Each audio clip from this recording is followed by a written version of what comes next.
Good afternoon. I'm Chandabhushan and I work at International Forum for Environment, Sustainability and Technology. And I'm one of the co-authors of the report that we are releasing and discussing today. So first of all, let me thank Mr. Jairam Ramesh for agreeing to participate in this program, release the report, as well as put his point of view on this very important and interesting subject. I would also like to thank Shakti Sustainable Energy Foundation for supporting this entire endeavor. We started this exercise by initially looking at how do we mainstream green growth principles and climate change principles in our economy.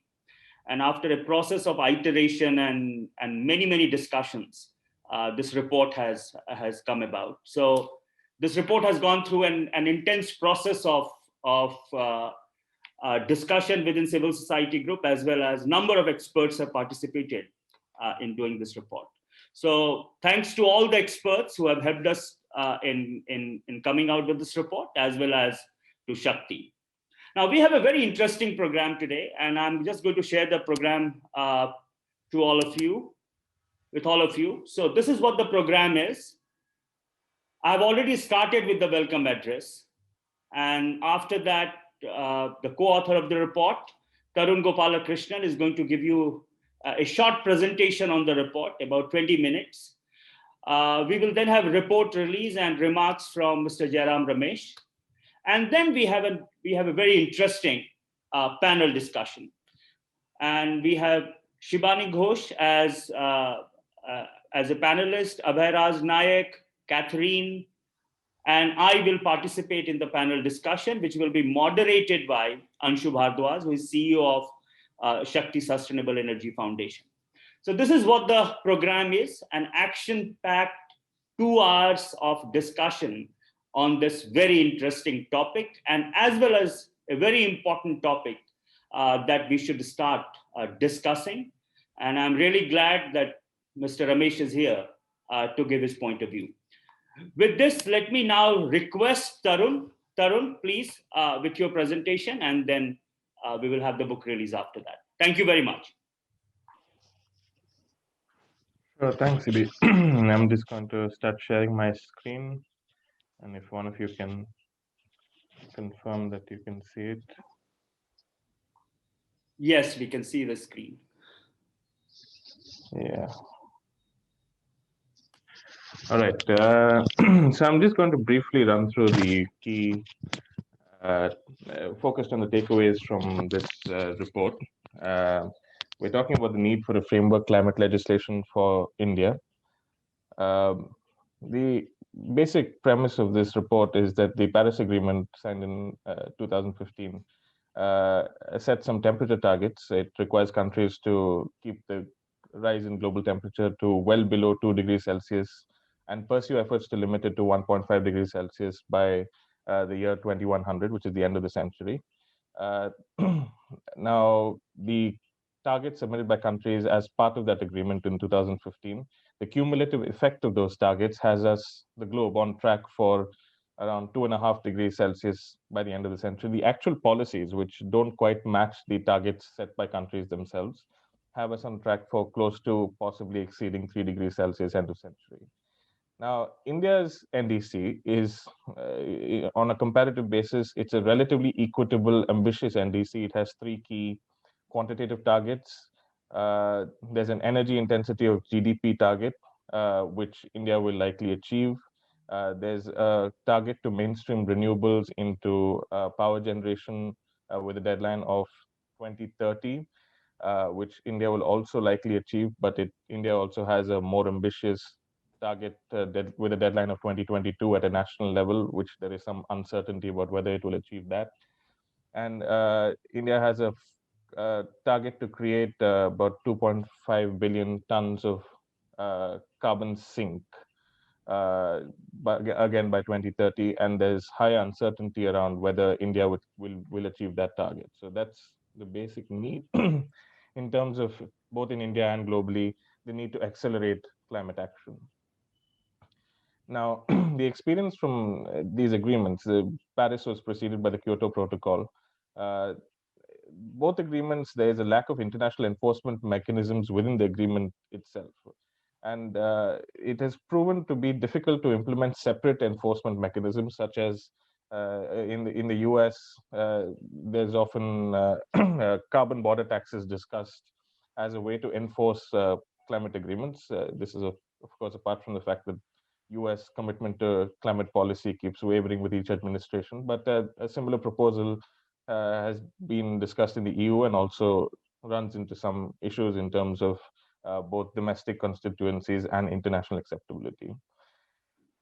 So there is a need to establish national mechanisms to accelerate performance on international targets, as well as create a system of open and transparent target setting uh, within the country. So in our case, within India. Which brings me to the basic structure of this report. Our key questions are: does India need a framework climate legislation? And if so, what are the critical design elements required in such a legislation? Our method is broadly that we did a literature review of a couple of areas associated with that question, which I'll come to in a bit, and interviews with 6 Indian experts in climate policy and environmental law to get their views on questions that were still open, tough to answer after the literature review. The areas that we're looking at are climate litigation from India and abroad, whether action in the court so far has and can motivate ambitious climate policy without, in the absence of a framework legislation. Then climate relevant legislations in India, which is not always the same as climate specific legislations in India. Framework climate laws from around the world. So here we're looking at climate specific legislation.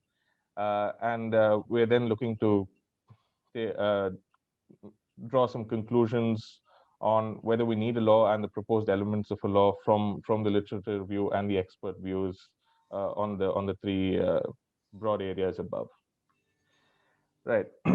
Now, climate litigation, there's been about 1,600, just accumulating all the various countries and regions noted there, 1,600 climate cases, about 41% of which place climate change at the center of the legal argument.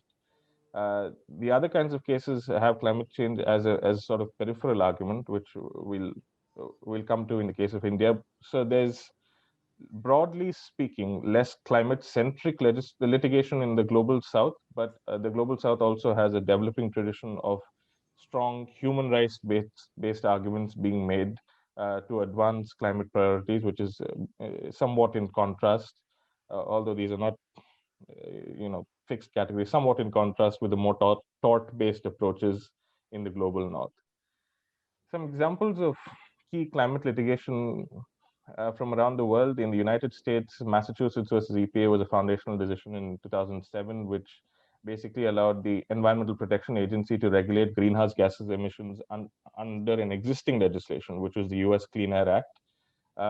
So it had a mandate to regulate such legislation, such emissions, or it had to provide a reasonable explanation for why such emissions do not endanger public health or welfare. So the scope to simply ignore such emissions was significantly reduced.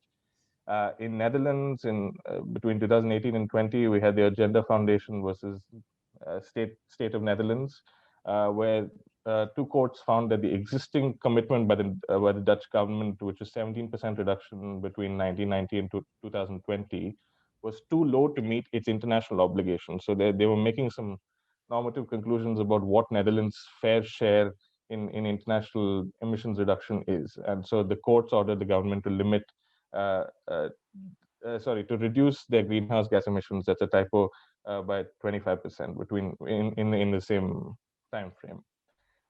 In Pakistan, and this again speaks to the more rights-based approaches in the global south, in 2015, and this will be familiar to students of Indian law, the court is still sort of taking cognizance of decisions made by the government under the original litigation. So it's 2015 to basically ongoing. Asghar Lahiri versus Federation of Pakistan, the Supreme Court directed the state to implement the 2012 National Climate Policy and Framework, by installing focal persons within government ministries and creating a climate change commission. So this is a very it's not usually the sort of thing courts do, but courts in India in the past have done it, and clearly in Pakistan as well. And it prescribed some membership rules for the Climate Change Commission. Coming to India, and we have four broad types of climate litigation. One regards the climate impacts, people bringing cases to court regarding the climate impacts of government policy or lack of policy.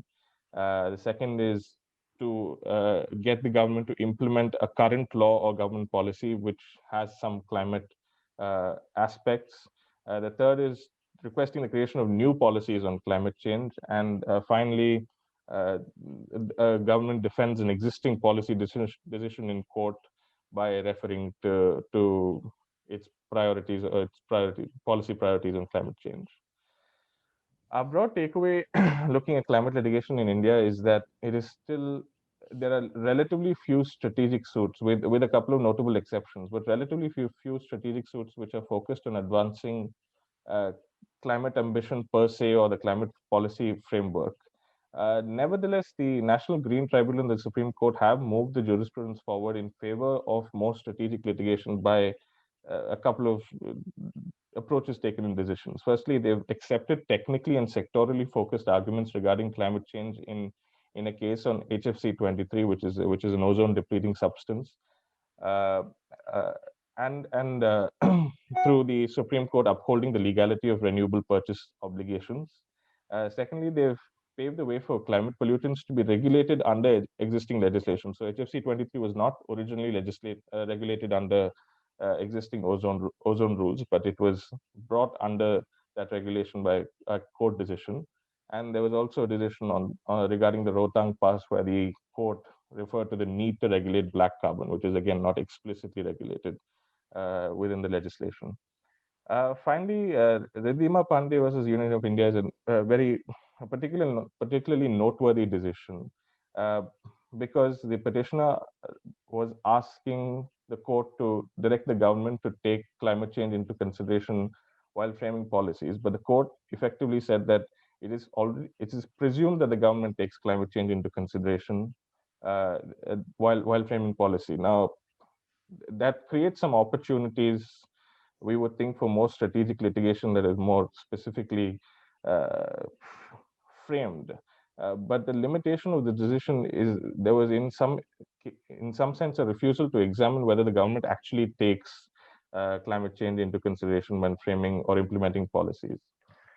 Uh, which brings us to our broader concern regarding Indian courts having an activist reputation, which they do, but it masks a general deference to the executive's prerogative to frame policy, which we saw in part even with the Ridhima Pandey decision. And this is a well-known problem in India. The dockets are overwhelmed, and this extends to the environmental docket as well. So for all these reasons, a purely litigation-driven approach would be insufficient to advance climate ambition. Now, coming to Indian climate relevant legislation, this is just to illustrate the fact that there's a huge family of climate relevant legislations regarding, I mean, starting with environmental protection, moving into energy, mining, disaster management, forests, and there is also, which is somewhat unique in the world, this environmentally focused dispute resolution mechanism, which is the National Green Tribunal, which came into existence in 2010. Now, our takeaway here is in this section, we also looked at some policies. I mean, and the issue with policies, although there is quite a few of them, including the National Action Plan and a bunch of national missions, which have had successes, especially the National Solar Mission. But they're losing their way either from the beginning or over time due to a lack of institutionalization. Following around from this, just looking at the legislations that were illustrated on the previous slide, the constitutional authority to enact a framework law is available under Article 253, which allows Parliament to legislate to give effect to international agreements, or Article 248, which vests residuary powers with the central government, which is Parliament, to legislate, or Article 252, where Parliament legislates by state consent. So there are federalism issues in terms of what falls within the purview of the central government and what falls within the purview of state governments. But existing legislation illustrates there are workarounds to that problem. In addition, we already, to some extent, have domestic laws targeted at global rather than purely domestic environmental issues, such as the ozone depleting rules of 2000. And the general conclusion is that there's quite a lot of existing climate relevant legislation, which on paper have created bodies and rules which are sufficiently broad to include climate policy in their scope. However, uh, illustrations of this are there's Section 2 of the Environmental Protection Act of 86, where the definition of pollutant, if you look at it, is broad enough to include climate pollutants within the scope, and it allows the central government to regulate such pollutants if it wants to. The Electricity Act, in its statement of objects and reasons, includes environmental protection as an objective. And regulatory commissions under the Act have issued regulations in the past to support renewable energy, including must-run status, renewable energy certificates, and purchase obligations. The Perform, Achieve, and Trade scheme and the Renewable Energy Certificates Institute under the Energy Conservation Act are effectively the beginnings of a national carbon market. The Disaster Management Act already has a strong and a comprehensive institutional framework, which has addressed in the past even climate exacerbated natural disasters. The coal and mining laws have produced in the past a green cess on coal, which is now been amalgamated into the GST regime. They have provisions for coal mine closure. They have a consideration of social impacts of mining, which is again a proto just transition regime. There's a sustainable development framework for mining. There's consideration of intergenerational equity in the national mineral policy. With forest laws, there's already an implicit carbon tax in the form of compensatory afforestation, and which has resulted in a fund, the compensatory afforestation fund, which is in principle is available to enhance forest carbon sinks. Now, the issue is that despite the climate relevance and a lot of laws with climate relevance, climate change is not explicitly within the scope of these laws. So ambitious climate change action is sort of incidental and peripheral to these legislations. None of them have been framed to mainstream climate change at the institutional level. Uh, and there are different approaches to the sharing of powers and duties between different levels of government, which becomes a problem when climate change is a multifaceted problem, and you are trying to regulate various aspects of the problem through various existing legislations, all of which have a different division of powers. A division of powers in a federal sense. There's also a lack of mandates for interministerial and agency coordination, which is an issue we'll expand on a bit when we get to expert views. Uh, Finally, we took a look at framework climate laws around the world, both reports that reviewed a large number of laws, and we also took a more specific look at laws in 3 countries, which is the United Kingdom, which is the oldest framework law, Germany, which is a very recent law, 2019, and Mexico, which was the first framework climate law enacted by a middle-income country. There are some common characteristics of all of these framework, not all, that are found generally in these framework climate legislations, but all these characteristics are not necessarily universal. There are, generally speaking, short and long-term targets, which would be, say, a 2050 target associated with a 2030 target. There are usually strategies, plans, and less commonly specific policy instruments, such as carbon markets, which are associated with with achieving the target. There's a provision for periodic climate risk and vulnerability assessments. They set up institutions for independent scientific and technical advice, institutions for finance, rules for measurement, reporting, and verification, and oversight in the sense of the executive reporting to the legislature, or oversight between the independent scientific body and the executive. And finally, they have provisions for engagement with stakeholders as well as subnational governments. Now, takeaways from this section is that the types of targets are obviously quite dependent on economic status. The UK and Germany, for example, have absolute emissions reduction targets, as well for 2030, as well as net zero targets by 2050. Mexico, on the other hand, has targets in its national law of 50% reduction between 2000 and 2050. So target setting is common. Net zero is becoming more common. It's not universal yet. Uh, while most laws have an associated climate policy or strategy, the specification of policy instruments are less common. So the illustration here is that the UK doesn't specify any policy instruments. Mexico specifies the creation of a carbon credit trading scheme without necessarily getting into the principles of such a scheme. And Germany specifies that when the government buys credits from abroad in order to meet a carbon budget for a particular time period, it must ensure that the funds are used for climate change mitigation abroad or adaptation. So it has to take a guarantee from a foreign government regarding the usage of funds, which is a fairly uh, deep principle regarding the use of carbon credits.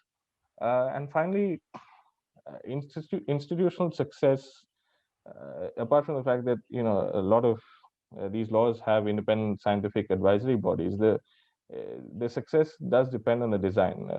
For example, the UK Climate Change Committee is now a very powerful institution which is taken extremely seriously within the government. On the other hand, Mexico's national climate change system, although it is still evolving, is working less smoothly because there is a lack of financial and political support. So that system creates a bunch of institutions for interministerial coordination, institutions for coordination between national and subnational government. It's a very dense and detailed system, but it has not been able to successfully ensure ownership of climate policy within the legislature and the executive. So action is still somewhat piecemeal. Right. We also I mean, as you can see, although there are the broad contours of a framework legislation that are available from international experience and looking at national laws, there are still a bunch of open questions which we ran by experts. Now, we've attached a questionnaire. It's an 11-question questionnaire at the end of the report. So I would encourage people to take a look at that if they want to look at the context for this section. But the takeaways are basically on the role of litigation. Experts felt that there's very little in principle preventing existing environmental, constitutional, and administrative legal principles from being repurposed to address climate change, and to an extent, this is already happening. However, experts are also lukewarm on the prospect of litigation in the absence of legislation being the primary driver of climate ambition in India. On Indian climate relevant legislations, experts believe that environmental legislation needs to move from standard setting mode to an objective or a target oriented mode. There were also views that there is a crisis of capacity and possibly leadership at pollution control boards, which, I mean, either you can directly address that lack of capacity, or there may be a need to innovate a role for other types of institutions, such as human rights institutions or disaster management institutions, in contributing to regulating pollution. Uh, there was also, and this is picking up on a point that we touched on earlier, it's felt that there's a lack of coordination, and there are contradictory institutional incentives even within government. So, for example, guidelines on mining could be published by the Ministry of Environment, but there's no guaranteed buy-in from the Ministry of Mines, which really has to push uh, buy-in from industry at large for this policy. The Electricity Act, it's been regularly reported that despite RPOs being a very encouraging policy for renewables development, they're not uniformly enforced. Sometimes the courts have to step in.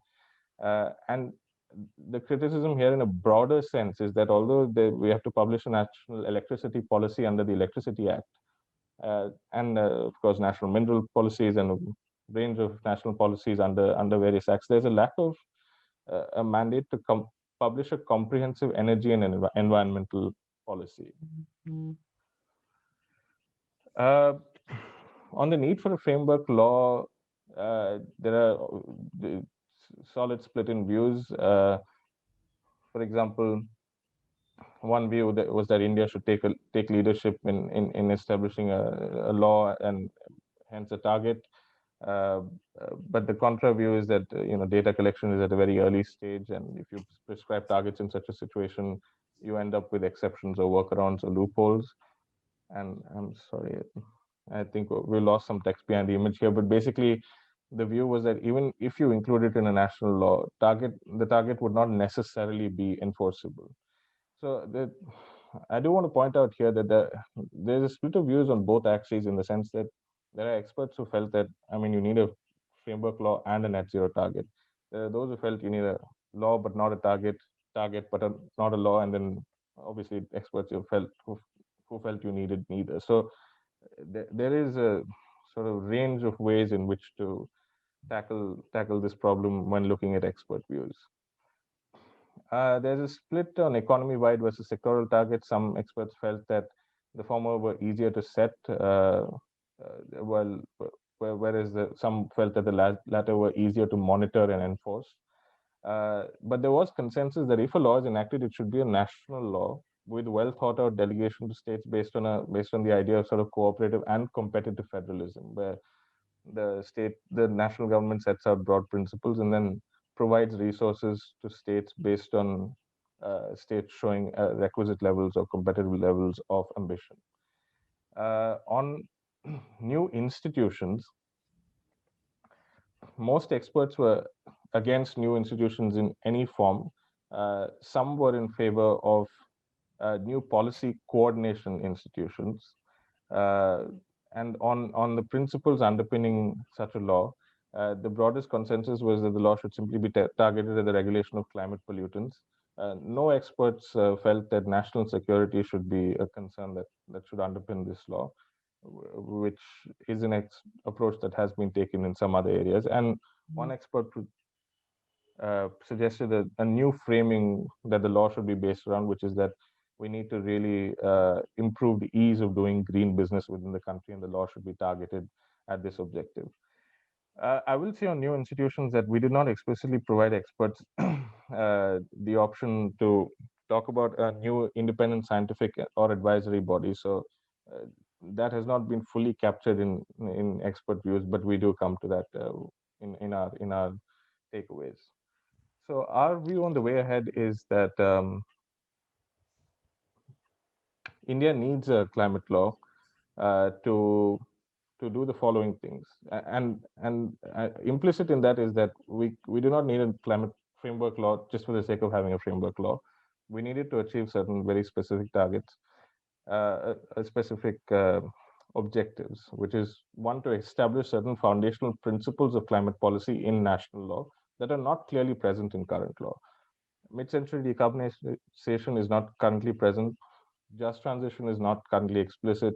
Ease of doing business is simply doing green business is simply a new principle, and environmental integrity, especially of carbon trading, and these need to apply to all areas of government policy going forward.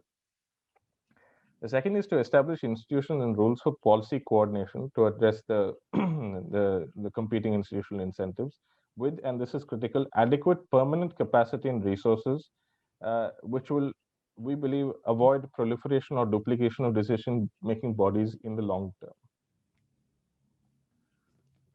Sorry.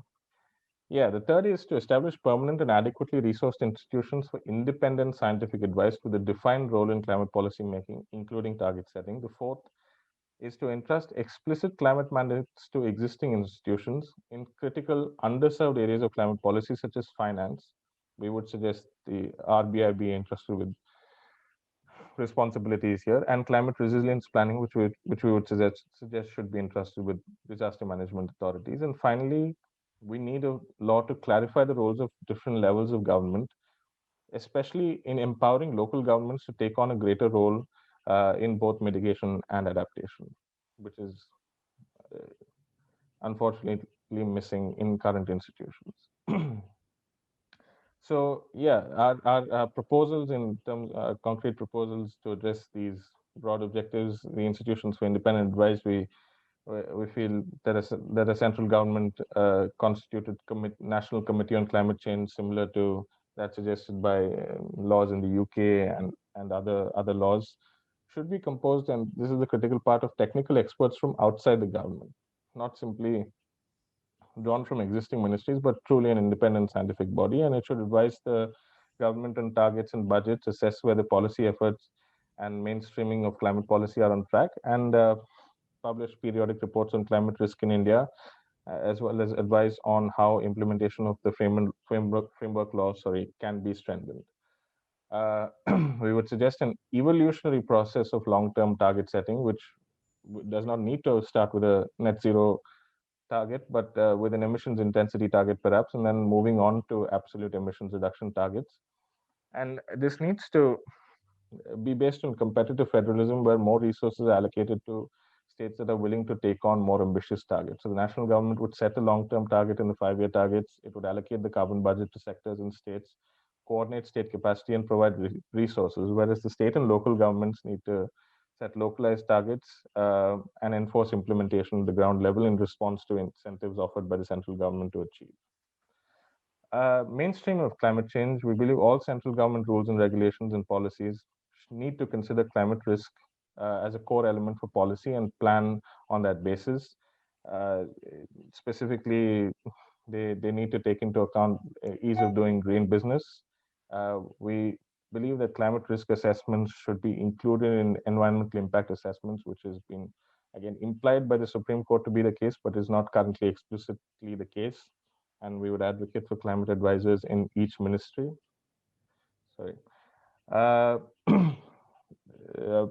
We would like to see climate risk and vulnerability assessments and adaptation planning, which is not quite a feature. We looked at the 2015 bill, and this is a key 2015 climate change bill in India, and this is a key missing element in terms of just vulnerability assessments and a focus on adaptation generally.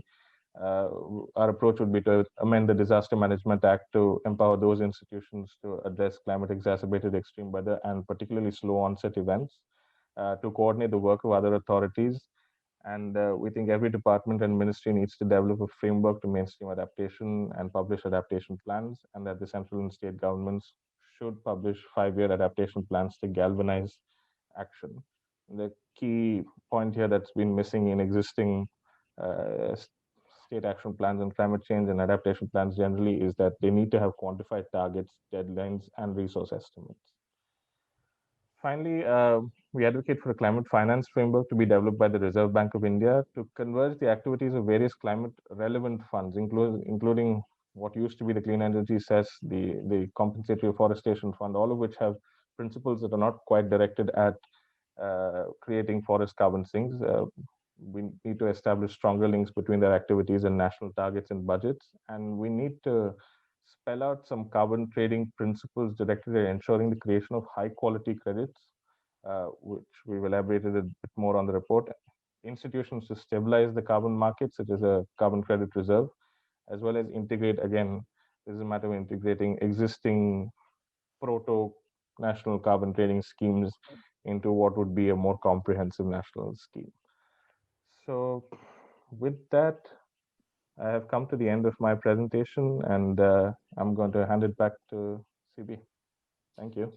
Thank you, Tarun. I think we are on time, more or less, but thank you very much for this comprehensive presentation. I think you have captured the essence of the report. There are many, many things that is in the report, but I would encourage people to read. And this report will be available online, so will be the presentation. Now we have come to the point where we will do some formality, and I'll request Mr. Ramesh to release the report and then follow it up with his. Well, here is the report that is being officially released. I congratulate Chandrabhushan and his colleagues for producing a very educative, informative, and a forward-looking document. And I'll have something to say about this. First of all, let me make a couple of observations on the presentation that we have seen.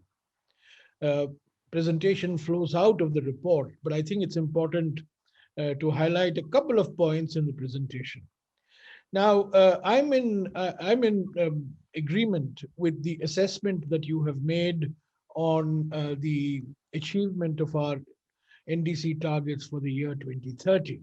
The emissions intensity target is a no-brainer, and we will not only achieve it, but we could even surpass it. The electricity from non-fossil sources also, in my view, has been a no-brainer, because in 2015, when we made this commitment at Paris, already about 27 or 28% of our electricity generating capacity was coming from non-fossil sources. And that was going to go to 40 by the year 2030. So I have absolutely no doubt in my mind that we're going to reach that target. However, I'll just only make one footnote on that.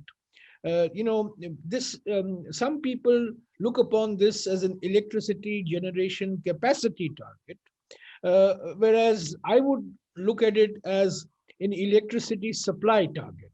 I think there is some ambiguity on this score. On the capacity, we will exceed this target. But on the supply, I'm not so sure. So I think we should be very clear of what the target means. Sometimes the government uses it in the context of capacity. Sometimes they use it without really clarifying it, whether it's capacity or whether it's actual supply. So I think we should focus the debate on actual supply. And I have no doubt in my mind that in terms of capacity, we will exceed it very, very substantially. But in terms of supply, we may reach it or we may fall a little short of it. But nevertheless, I think we are on track. Now, the third NDC, from day one, I have been saying is a bogus NDC. Because it's an NDC that we committed to without understanding where the baseline is. And the numbers that were put out for the forest contribution to the carbon sink bore absolutely no reality to what the baseline is. When I was Environment Minister, we commissioned a study. Jagdish Kishwan was the leader of this study, and they estimated, their best estimate was that India's carbon sink was absorbing somewhere around 7 to 8% of our annual emissions. Now, if you go by what we have committed in Paris, that should exceed 30%. I mean, that's clearly not on. We are not going to be increasing the area under forests. We have to depend on improving the quality of the forests. And this is a medium to long-term process. So I think out of the three NDCs, on two, we can very confidently say that we will achieve, with that footnote caveat on the second NDC. And on the third, it bears no relation to actual reality. We should move in that direction, but I think we are going to be nowhere near the absorptive capacity, that commitments that we have made. The second comment I want to make on the presentation, I was very disturbed to see in one of your slides that there is a consensus on competitive federalism. Now, this is a recipe for disaster in the climate area. I hope it was a typographical error. I hope you meant cooperative federalism and not competitive federalism. There is no place for competitive federalism in climate-related policies. And I think we would be going on the wrong track if you follow the consensus that your experts have suggested to you. It's actually cooperative federalism. There has to be a lot of toing and froing between the center and states in this area, and there is absolutely no room for competitive federalism. So that's a bit of a worry in one of the slides that you have presented. The third point I want to make on your presentation is that I think this point has come out in the report very well, that a climate law such as that you are proposing is actually an integrative effort of 12 existing laws. There are 12 laws in the domain from which you will be extracting provisions, principles and provisions, and putting it into form of a climate law.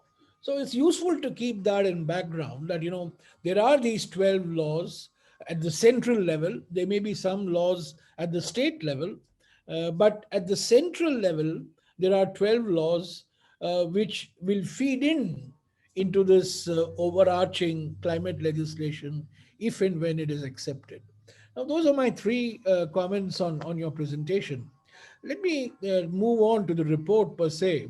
I'm very happy that today we are discussing this issue because in 2009, I had actually got a climate law drafted, and I've been trying to search my files for digging out a copy of that. I'm sure I'll find a copy, but in a day or two, and I'll share it with Chandra Bhushan and others. In 2009, when I was minister, my thinking was, you remember the entire international debate was on MRVs, monitoring, reporting, and verification. In fact, the MRV of Paris is still not is not clear.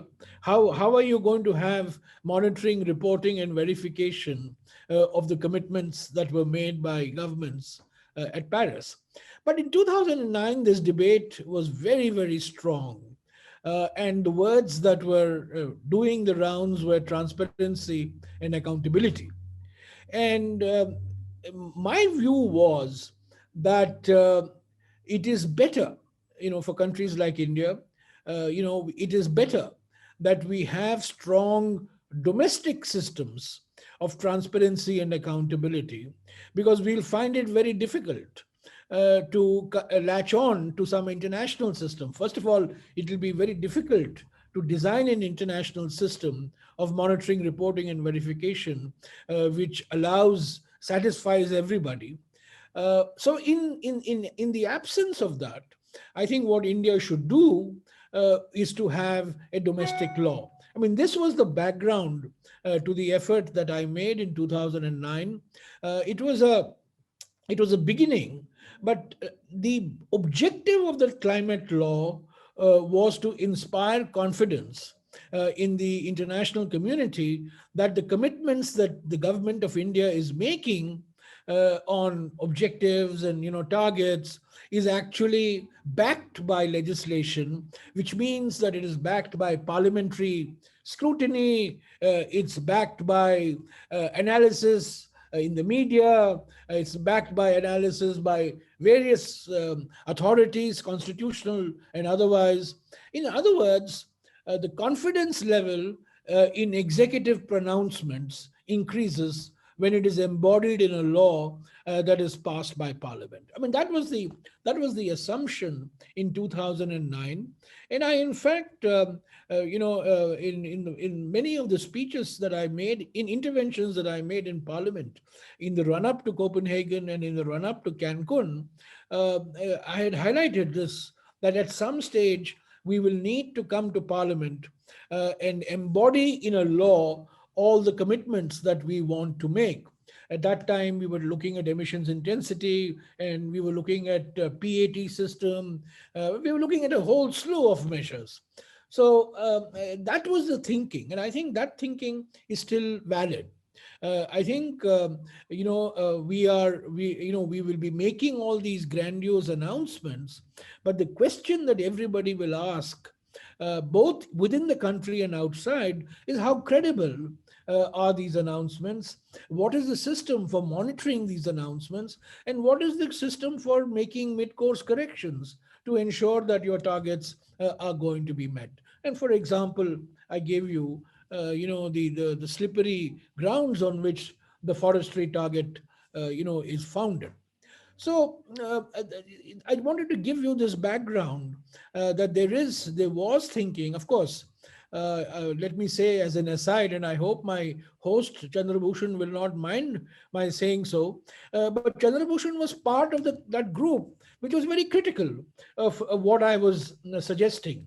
In fact, at Cancun, when I publicly said in December 2010 that all countries must take actions in appropriate legal form, Chandra Bhushan came down on me like a ton of bricks. And it appeared as if I had completely destroyed the CBDR principle of the UNFCCC, and I had opened the gates, for a new colonization of India. So I'm glad that Chandra Bhushan 10 years later is on a different track. I mean, we all. I mean, I'm not. I'm pulling your leg, Chandrabhushan. I mean it in a good way. We all live and learn. I've changed my views on many issues, and I'm glad that today the consensus is much far stronger than it was, say, 10 years ago. 10 years ago, our approach to climate change was we didn't create the problem, so why should we be part of the solution? But today, I think in India, there is a much wider, much deeper constituency saying that we should be part of the solution. And I'll give you the best example of this. The HFC issue, which you have flagged in your presentation, the Kigali amendments. When Dr. Manmohan Singh went to Washington in 2013, there was a joint statement between President Obama and Dr. Manmohan Singh on the Montreal Protocol amendments.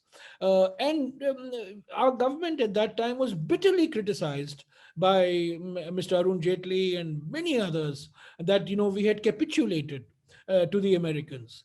And I was very happy that exactly a year later, in September 2014, there was a joint Trump-Modi statement.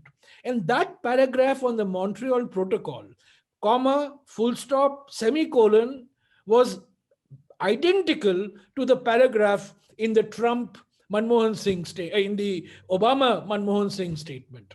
So, I think people who opposed then came to power and they embraced this approach. And I'm very glad that 10 years later, we have shifted the terms of discourse and we are talking very seriously about taking credible actions on our own. That is very important. I stress this. Credible actions, not because of international pressure, credible actions on our own, credible actions not linked to the availability of climate finance, credible actions not necessarily linked to transfer of technology, which used to be the twin mantras in the pre-2010 period. So I view this report that is being released today as a very important step forward in deepening the debate on transparency and accountability. Whatever targets the government sets for itself through a process of consultation and participation will, of course, get embodied in this legislation. And I see in this legislation an opportunity for standing committees of parliament to get involved, to open up the debate. The way standing committees function, they call for witnesses, they call for evidence, they call for experts to come, and they are much more open in that sense than the government of the day. So I think this is a very important step forward. There have been some private members' bills that have been proposed, and I myself have raised this issue in short duration interventions that I have made. But the big problem that I see is a logistics nightmare of these 12 laws, coming in, and what will happen to these laws once you take the provisions away from these laws and embody it in a superarching legislation. The appetite for a superarching legislation, let me be very honest politically, the appetite for a superarching legislation is not very, very strong. Because, as you know, this government particularly would rather emasculate the Environment Protection Act rather than strengthen it. And now you're saying you want to have an overarching climate act, climate legislation that brings in a lot of the features of not just the Environment Protection Act, but the Disaster Management Act, CAMPA, the Forest Conservation Act, and so on. So the logistics nightmare, the institutional ramifications of doing what you are suggesting is something that we need to study. That's why the draft that I had proposed in 2009 was a very simple draft, was a very simple indicative draft, looking at the broad picture, looking at the broad targets, looking at the broad commitments, and not getting into processes, which is really what your report suggests. So I am not in disagreement with the substance of what you are proposing. I just have my doubts on whether there is going to be the political appetite for bringing about a fundamental re-architecturing of the existing legislative framework. At a time when government wants to abolish the NGT, this has been proposed in the budget speech, at a time when the government wants to weaken the Environment Protection Act and various other acts, I'm not so sure that there will be an appetite for such a strong piece of legislation to begin with. So my view would be, let's go step by step.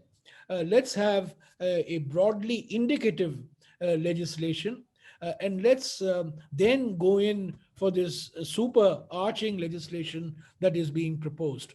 Also, I think we should, the point that I started with, I want to reiterate that ultimately, why are we doing this?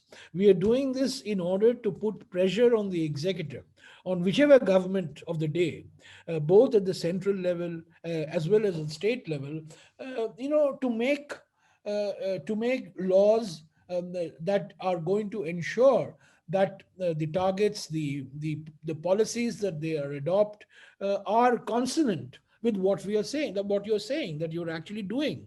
What you're saying that you propose to do. So the element of monitoring, the element of transparency, and the element of accountability is one of the biggest benefits of having a climate law, internationally particularly.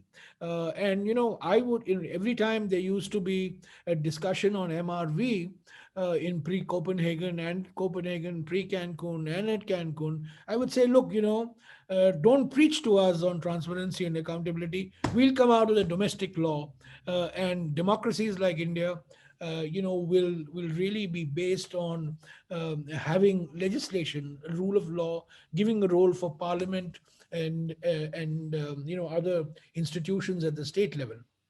So I think that's something that you need to keep in mind. Now, there is one other aspect that was not there in my 2009 draft, which I think assumes far greater relevance today, considering what we have seen in the last 1 year.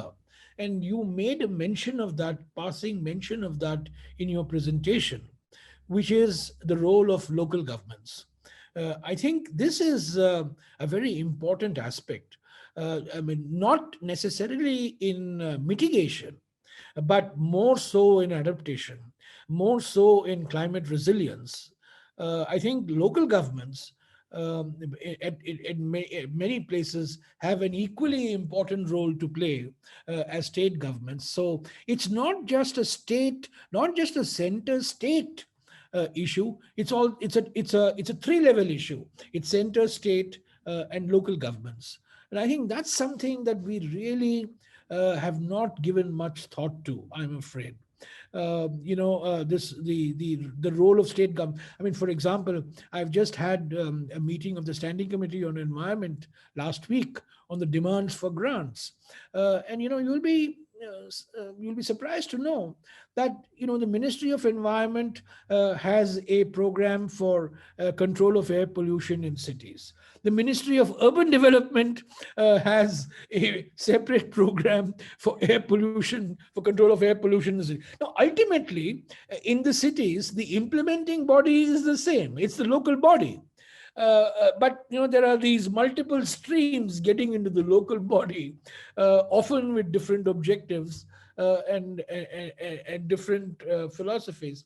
So I think the role of local governments, which you have stressed in one of your slides, is something that we should pay far greater attention to, and how many of the responsibilities that you see as part of the climate law really fall on local governments. And I think that's where we really need to put a lot of attention. I think you've rightly stressed the institutional aspect, because the law is only as good as the institutions that are put in place for executing the law.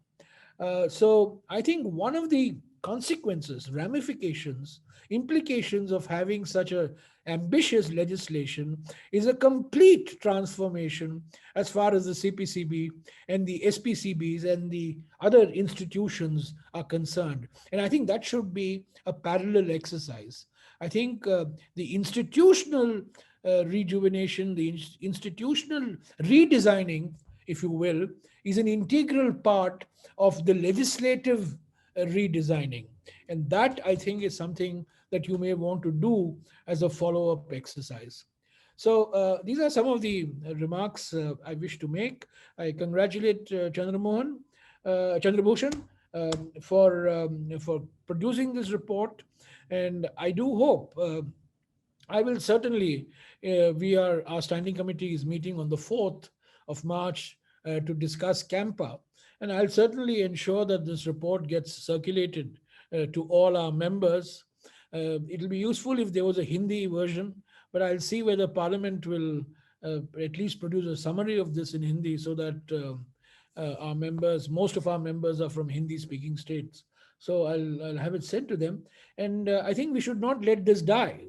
There's a private members bill, but private members bill, there will be a debate, and then the minister will get up and say, "I agree with the private. I agree with the member, but government is doing 1, 2, 3, 4, 5," and then the member will withdraw the bill. So it's a formality. It's a ritual that you go through. It's a useful ritual that you go through. But nevertheless, I think you should keep this idea of having climate legislation to integrate the provisions of the 12 laws, the idea of having climate legislation to give credibility to the targets, and the idea of climate legislation to bring about transparency and accountability in monitoring and reporting and verification is something that we should keep alive. And I hope that the network of environmental scholars, thinkers, lawyers, activists will take this idea forward. So thank you, Chandrabhushan, for giving me this opportunity. Thank you very much, Jairam. And I think your memory is really, the discussion we had in Cancun, you remember after 10 years. So really, it reminded me how I have traveled in the last 10 years. And I must say that the credit also must go to you in terms of advancing where we are in climate agenda. By the way, I did change in 2013, and I can take some credit in Kigali amendments. So we all have progressed. And I think we are much more confident as a country, I believe, in terms of what we can do without money and technology on climate. Because as you rightly said, this twin agenda was always there when India discussed climate change, that I need money and I need technology.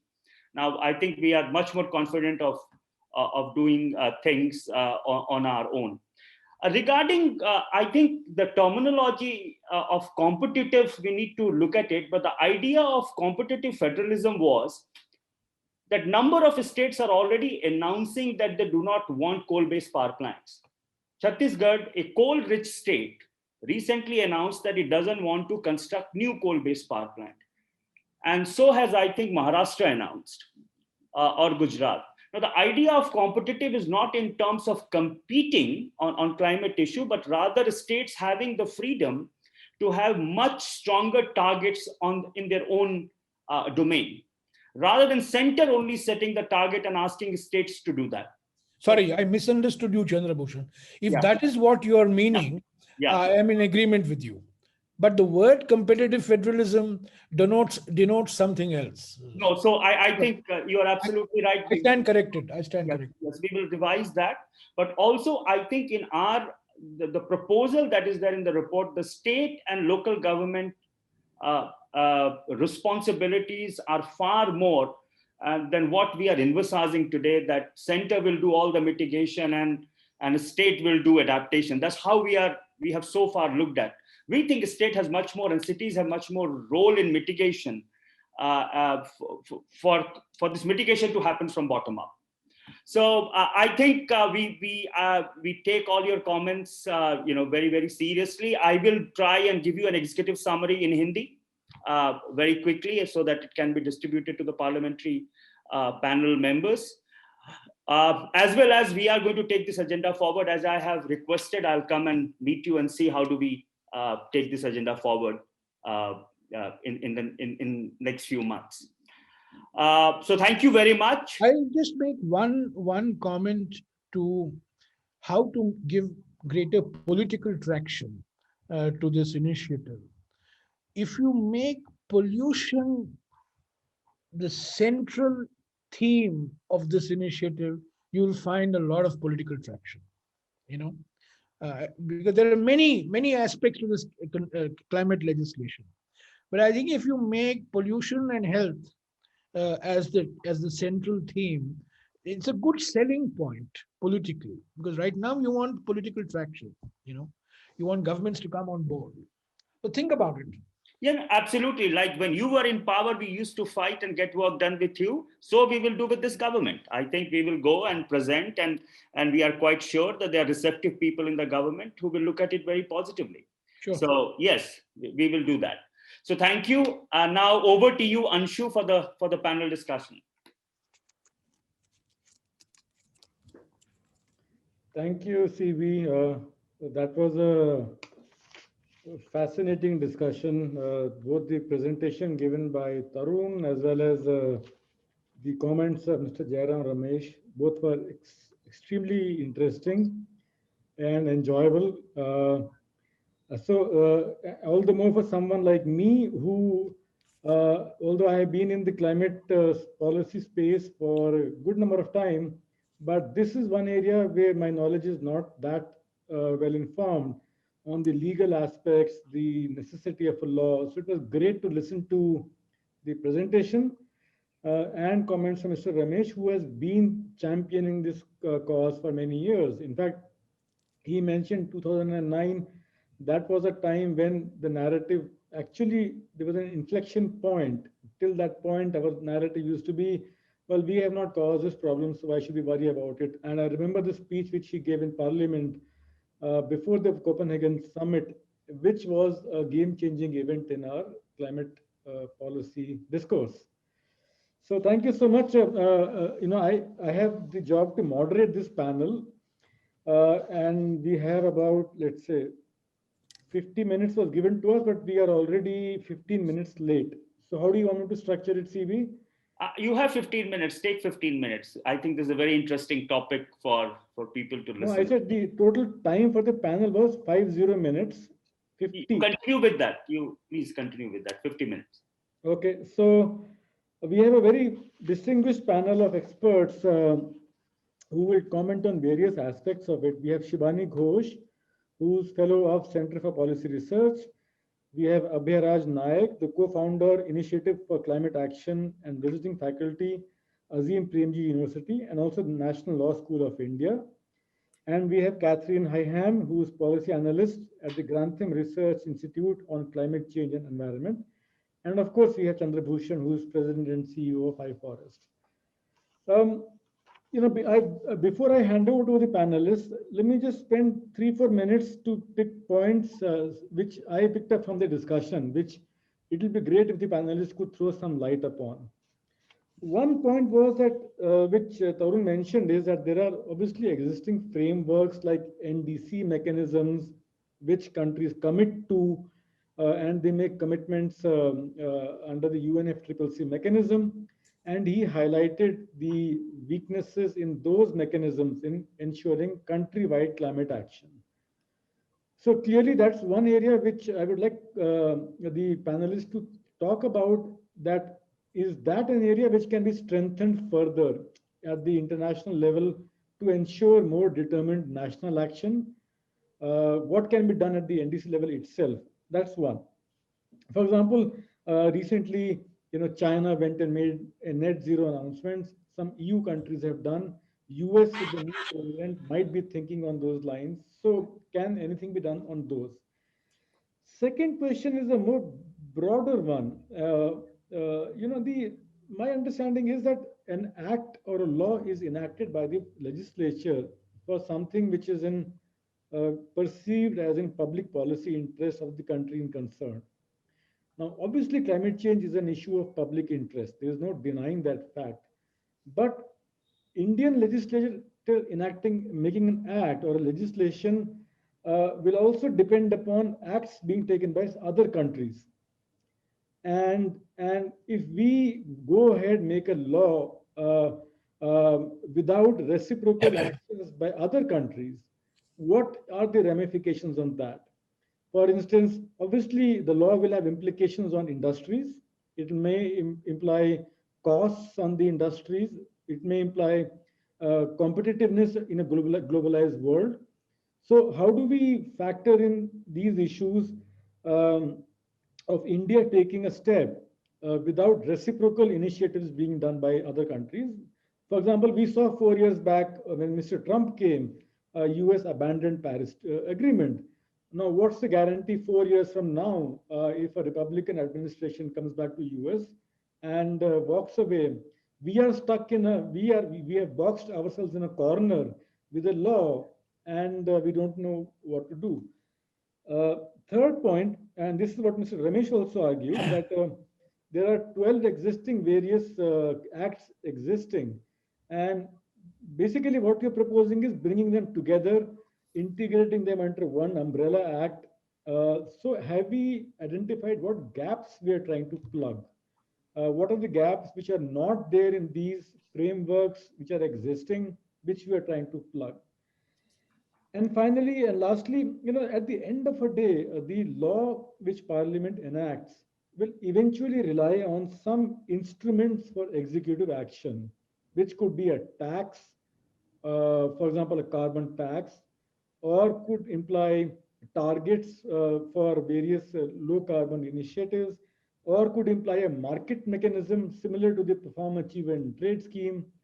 So if at the end of a day, if that is what we want to achieve, then why not we get to those directly, and why through an overarching act? So I'm just trying to, argue and flesh out questions which are maybe of relevance, and would request panelists to throw some light on it. Let me start with Shibani. I'll invite you to share your views.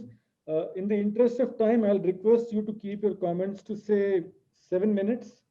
I'll keep track of time, and I'll send you a gentle reminder 1 minute in advance of your time so that we can adhere to the time frames. Over to you, Shivani.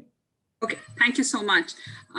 Thank you so much to iFOREST, Chandrabhushan and Tarun for inviting me and for coming out with this report. Some of us have been working in this area, both on writing on climate litigation as well as just thinking about what are the existing hooks in the legal frameworks as they exist. And this report is a great kind of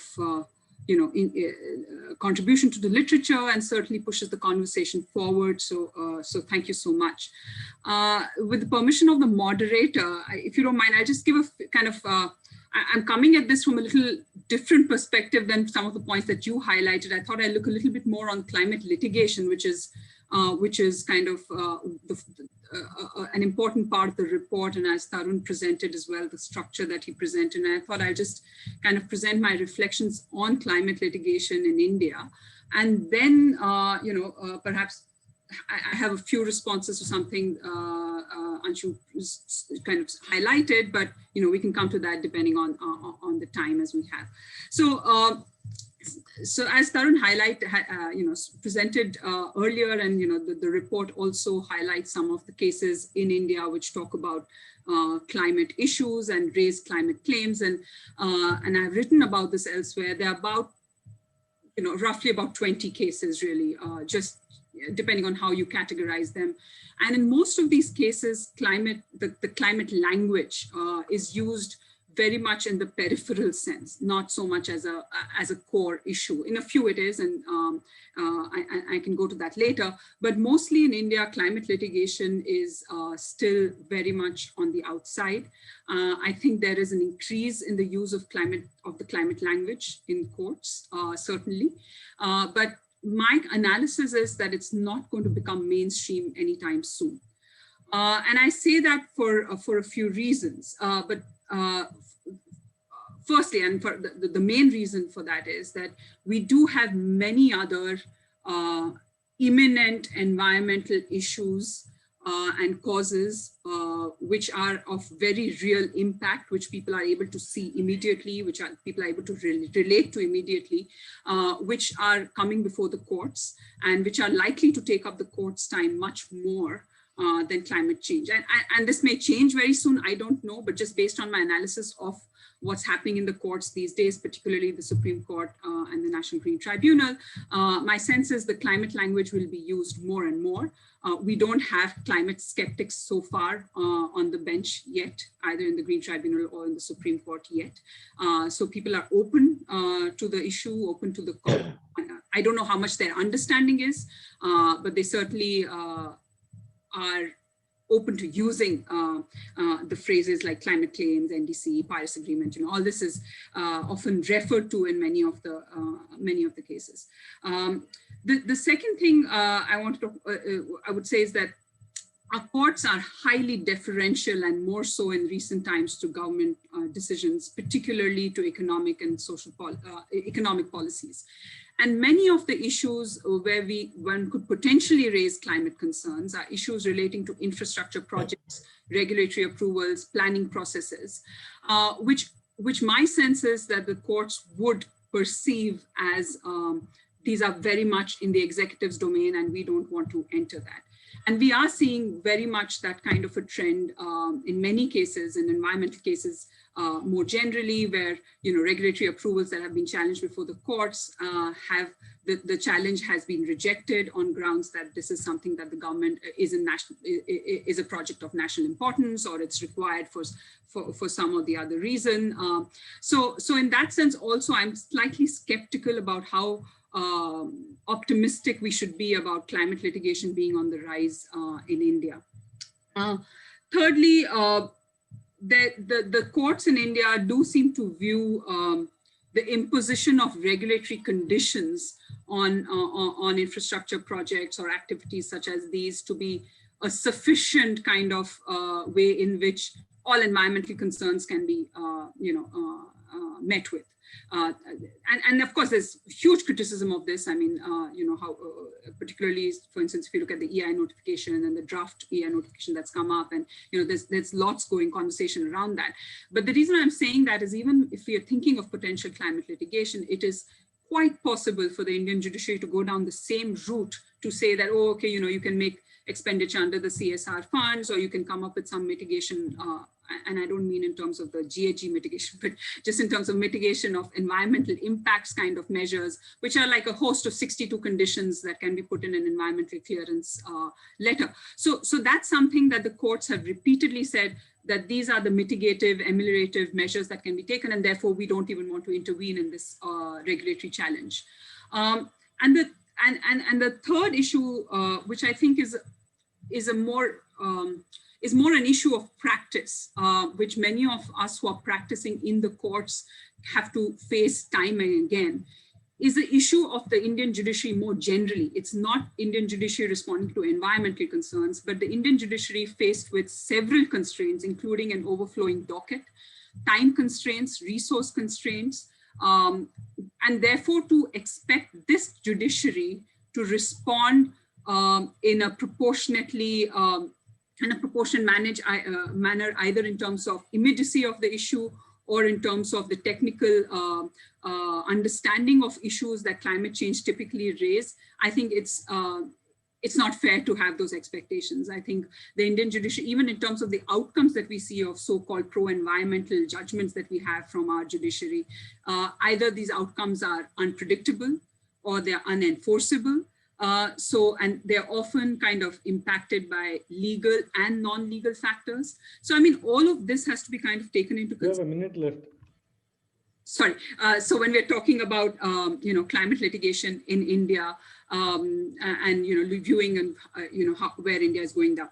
Having said that, I just want to leave with since I just have, leave with just a positive note that where Indian judiciary does have some kind of an advantage is one, that we have a very, very broad view of locus standi and anyone can approach the court, which has been a problem in many other jurisdictions outside India in terms of who can approach the court while bringing a climate claim. I think that problem won't be faced in India, whether it's looking at the Green Tribunal or whether you're looking at the public interest litigation kind of jurisdiction of the Supreme Court and the high courts. Second, just in terms of the rights-based jurisprudence that the Indian courts have evolved, there's a lot of space and flexibility. There's a lot of discretionary space for the courts to kind of evolve that and address climate change related issues. But none of the 20 cases that I have reviewed so far actually use the rights-based language, which is very interesting because the global south is expected to kind of push the rights-based language, but actually the Indian courts haven't done that. Neither has the language of the public trust doctrine, which is very much a part of the American kind of rising jurisprudence in America. It's not really, and it's part of Indian law, but it's not really part of the Indian climate litigation scene as of now. And finally, just, you know, a lot depends on what the court sees, like what are the issues that litigants are bringing before the court? How are they presenting the issues before the court? You know, how is the appeal drafted? What are the reports that are being brought? And therefore, what we see in the judgments of the Indian courts is very much a reflection of how the legal fraternity as lawyers, as well as our petitioners, NGOs, and kind of interested individuals, how they perceive and present the issue to the court. So what we see in a final judgment or an order of an Indian court is very much just a slice of what's going on. And therefore, I think it'd be wrong to kind of overstate where we are on climate litigation right now. But there's, you know, I think there's lots going for it, and there's a lot to gain right now. And I'll stop there because in the interest of time, I'm happy to come back on in the Q&A if necessary. Thank you, Shivani. So I'll now request Catherine. Catherine, if you could, based on your experience, talk about the global experience with some of the legislations around the world and their effectiveness for enhancing climate change action. Over to you. Hi, yes, thank you. Thank you for that. Very happy to give my thoughts on that and very happy to be a part of today's discussion. This report really seems to me a very timely one, one that's kind of in step with a lot of the international discussion that we are currently seeing around framework laws and the importance of those laws. So thank you to iFOREST and to all the colleagues for the invitation to participate in the discussion. So to start with, I want to come back to something that we heard about in the analysis of the report, thinking about what do we actually mean by climate laws and climate legislation. And we've seen a distinction drawn here between climate relevant laws and climate framework legislation or overarching legislation. At the Grantham Research Institute, where I work, we've identified over 2,000 national level laws, strategies, and policies concerning climate change in around 200 countries. But when we look at framework laws, we actually see those probably in only about 35. And I'm basing that on a recent report by the World Bank, which was produced with the support of my colleague at Grantham, Alina Averchenkova. So what makes those 35 laws different? Well, there are a few things, and I should say that the literature is not yet kind of consistent in terms of how we would define framework laws, but generally we're talking about multi-sectoral, overarching regulatory instruments that define the institutional frameworks for climate action in countries. I would also say that that kind of lack of consistency and coherency in the definition also extends to the features of this type of legislation. So Taran has already commented in his presentation on the fact there's no universal features to the law. And if you look at that World Bank report again, you'll see that of the features identified, and there's about 12 kind of core elements of these, even the most popular of those features, such as the setting of long-term targets, are only present in about 50% of the laws. So I would say there's a real opportunity here to review what has been done and to think about what the most appropriate elements would be for the Indian context from some of the existing research. So Some of the benefits that are often quoted for this type of law, we've heard a little bit already. I think the most critical one is that legislation with long-term targets has really got the potential to set the direction of travel in a given country, even when there may be changes in political parties and in government. And what we've seen is that this kind of law can help with maintaining consistency in the debate across different political mandates. This is most effective when a law is accompanied by short-term targets or carbon budgets, as we've seen referenced in the case of the UK Act. The next kind of key benefit to these kinds of laws that I would highlight from the international experience is the potential to create institutional mechanisms to enable cross-sectoral multi-agency collaboration. And we've already heard about kind of the need for that, thinking about how do you coordinate across institutions that may already be working under the auspices of one of 12 or even more different pieces of legislation. And I think that's something that a framework law can really bring to the table. One of the other things that I think is critical and which we've seen really coming out when we think about the Mexican example that again was mentioned in the report is that a framework law also needs to contain some kind of provisions for resourcing for climate action at different levels across the country. You know, Mexico's law is fantastic in many ways and has had some really strong really strong effects, but it has been hampered by the fact that the financial provisions and the resourcing just isn't there in a lot of cases.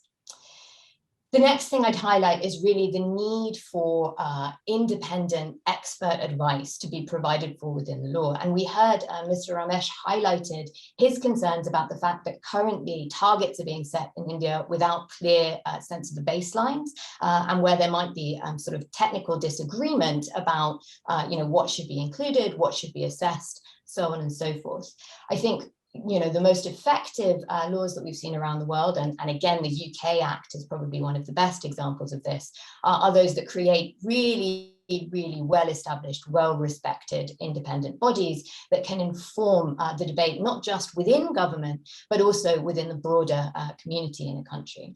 And then finally, I think it's really critical that these kinds of laws should ensure accountability and consistent parliamentary debate on the issue of climate change. That's something, again, I think we've heard some of the previous speakers alluding to. This needs to be on Parliament's agenda regularly, and that's something that from the international experience we can see really working in favor of climate action and concerted climate action. So I'll turn to a few examples if I have time and then hand over to the next speaker. So the first example I'd like to highlight beyond the examples that we've already heard about is Kenya's Climate Change Act of 2016. And I think this is interesting for a few reasons. So the first thing I'd highlight is that this act was passed as a result of really significant grassroots campaigning and awareness raising within Kenya. And, we've heard some of the discussion already about the role of NGOs, civil society, some of those conversations and how to push those forwards. You have a minute left. Okay, so that's all I'll say on that point, although of course there's much more to discuss. The next thing I think is interesting about the Kenyan example is that it creates a really clear mandate for subnational governments to act on climate change. And again, we've heard about the importance of that. One of the things that the Kenyan law does very explicitly is mandate the county level to create climate change directorates, which means that counties then have to request budget for those directorates from central government. And so that's been proven to be a very effective way of concentrating that level of government on this issue. And the final thing I'd say about the Kenyan Act is that it's interesting because, and this goes to what Shivani was just saying, it contains a direct enforcement mechanism. So any individual can bring a claim under the Act if they think the provisions of the Act have been breached. And it also contains provisions for compensation if an individual can establish direct harm as a consequence of a breach of the Act. Now, we haven't really seen that provision used yet. So at the moment, the debate around it is mostly theoretical, but I think that's an interesting thing to highlight.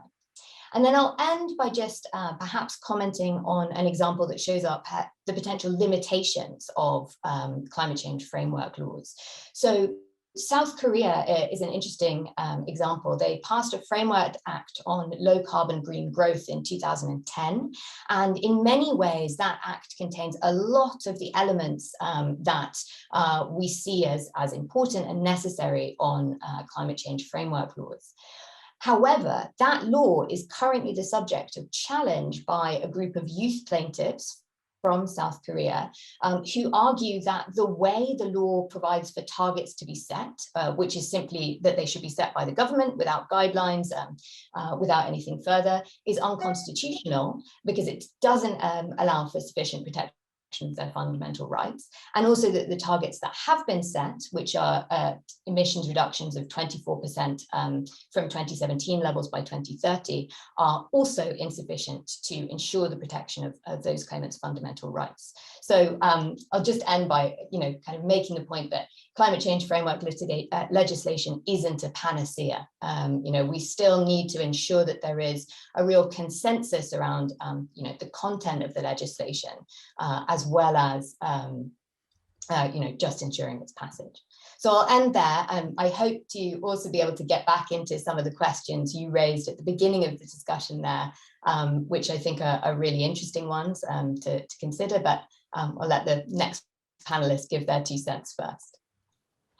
Thank you, Catherine. Thank you for a very interesting overview. I now turn to Abhairaj Naik. Abhairaj, I understand you have published on to highlight the aspect that climate law and policy in India is highly fragmented and incoherent.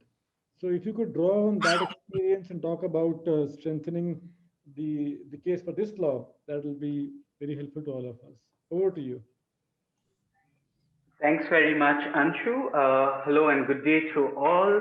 So firstly, congratulations to iFOREST, Chandra and Tarun for what I think is a very significant moment in the evolution of India's response to this existential predicament that the world finds itself in at this particular moment. And congratulations and good wishes that this is the start of a very sustained multi-level, multidisciplinary conversation. I acknowledge the insightful and rich comments for me, and in my efforts to both share some of my work and respond to Anshu's rather specific questions, I'm going to make 5 points. Firstly, I want to just speak about what is it that a law can do, right? A law can signal, a law can, of course, regulate, a law can coordinate, a law can empower, a law can inspire, and a law can involve and democratize. And if you just think of a law such as the South African Constitution, it did all of those things. So at the very extreme, that's the potential of going the legislative route, involving the parliament, bringing in the full weight of the democratic process into bear on matters that concern the people, the territory, and all life within a nation state or a territory.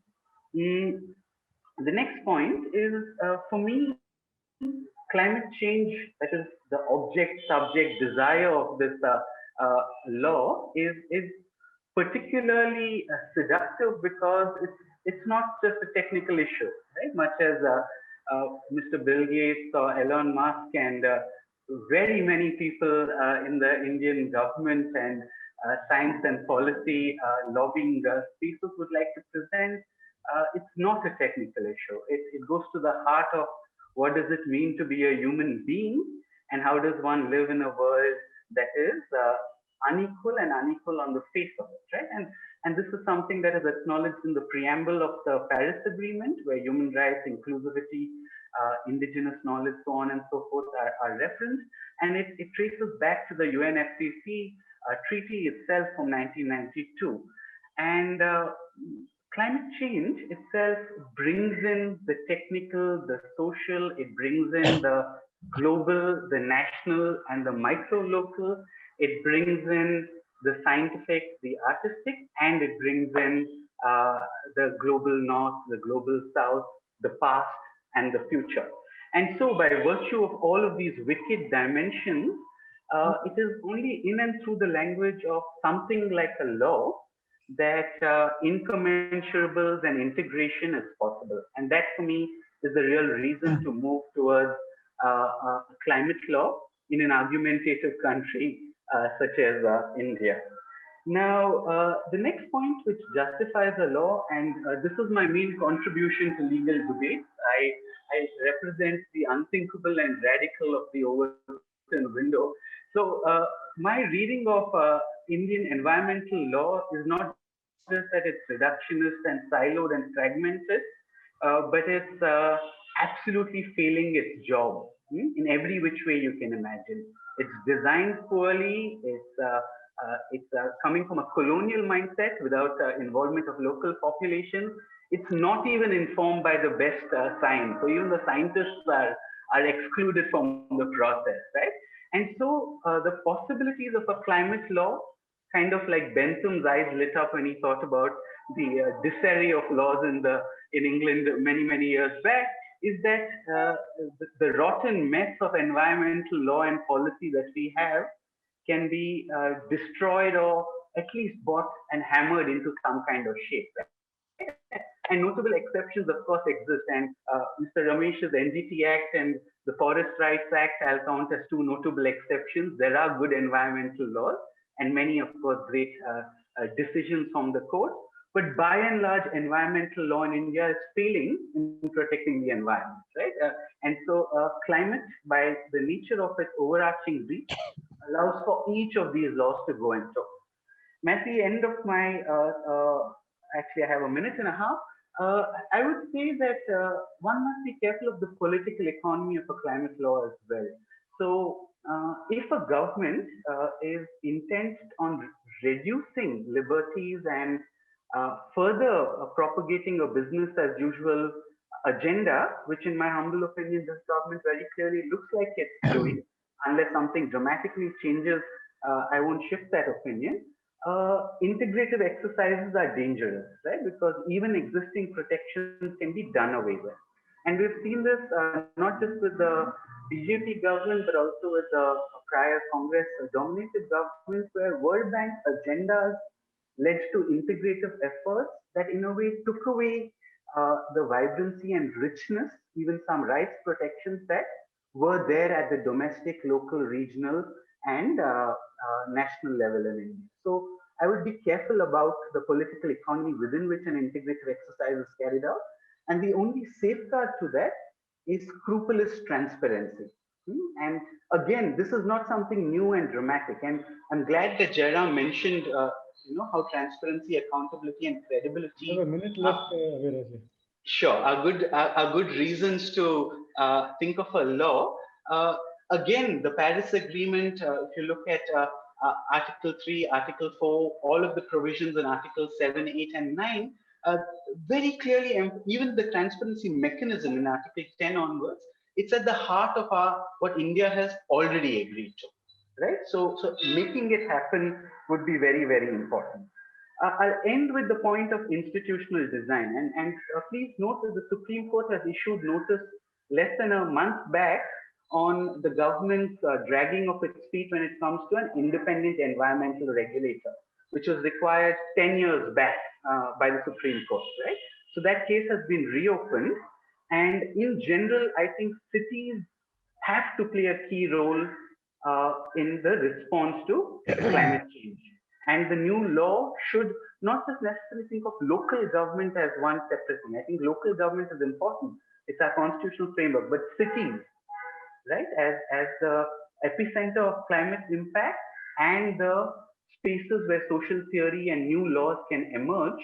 We're seeing what cities in the US also did in response to Trump's pulling out of the Paris Agreement.